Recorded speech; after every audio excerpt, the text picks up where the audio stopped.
මේ රට අවුරුදු දෙකමාර තුල இரண்டு வருடங்களுக்குள் இந்த நாட்டை சிறந்த நிலைக்கு ரணில் விக்ரமசிங்கே கொண்டு சென்றார் என்ற செய்தி சமூகத்தில் பரவியுள்ளது. ரைனோ ரூஃபிங்கிடமிருந்து ரைனோ பிரீமியர் ரூஃபிங் தீர்வுகள்.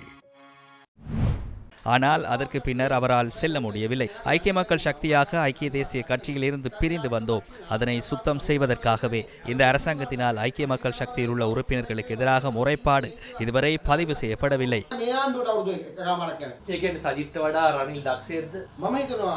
ரணிலை விட சஜித் திறமையானவர், ரணிலை விட சஜித் சுத்தமானவர். இன்றும் தனது சிறப்புரிமைகள் பதவிகளை பெரிய விடயமாக எடுத்துக்கொள்ளாமல் பொறுமையாக இருந்தார். පොදුජන පෙරමුණ බොහොම පැහැදිලිව කියනවා 2029 නියත ජනපති නාමල් රාජපක්ෂ කියන. අපි එකතු වීම හරහා எமது இணைவினூடாக ரணில் விக்ரமசிங்கே அரசியல் இருந்து ஓய்வு பெற்றால் தலைவர் பதவி விலகுவதற்கு தயார் என ரணில் விக்ரமசிங்கே கூறுவாராக இருந்தால் அடுத்த தலைமை பொறுப்பு யாருக்கு கிடைக்கும்? சஜித் பிரேமதாசவுக்கு கிடைக்கும். அப்படி என்றால் சஜித் பிரேமதாசவே 2029 ஜனாதிபதி. நாட்டு மக்களுக்கு தாம் செய்த பிழையை சரி செய்வதற்கு சந்தர்ப்பம் கிடைக்கின்ற போது 2029 ஆகும் போது ஐக்கிய மக்கள் சக்தியின் தலைவர் சஜித் பிரேமதாச ஜனாதிபதி ஆவார்.